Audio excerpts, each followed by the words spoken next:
आगे दिया है the cost price of two article a and b in the ratio 4:5।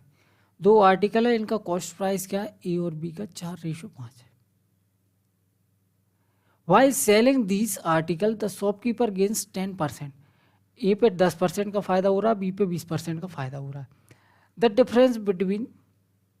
Difference of two selling price is 960। Total selling price of both article, तो total selling price बताना both article का कितना है। देखो इस पे 10% का फायदा हो रहा है, 10% का मतलब 1/10, मतलब 10 का सामान कितने में बिक रहा है, 11 में, ठीक है। और इस पे 20% का फायदा हो रहा है, 20% का मतलब 1/5, मतलब 5 का सामान कितने में बिक रहा है, 6 में। बिल्कुल ठीक है, कोई दिक्कत वाली बात नहीं। तो देखो 5 का सामान 6 में बिक रहा है, ये तो सही बन जाएगा रेशो। इधर 10 का सामान 11 में बेचने के लिए इसको 10 बनाना पड़ेगा पहले। तो इसको 10 बनाने के लिए क्या करना पड़ेगा, आप बोलो सर इसको 10 5 से मल्टीप्लाई कर दो। तो दोनों को 5 से मल्टीप्लाई करेंगे, 5 चौको 20, ये बन गया 25।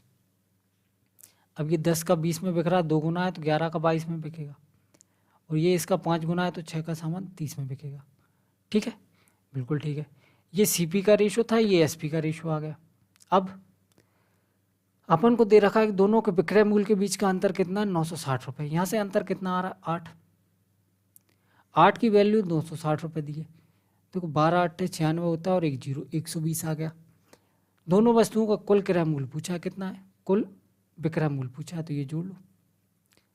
2 3 5 52 यूनिट की वैल्यू पूछी इंटू 120। 1 0 आएगा, 2 दूनी 4 यूनिट डिजिट आएगा। 1 0 और 4, ये रहा आंसर। ठीक है।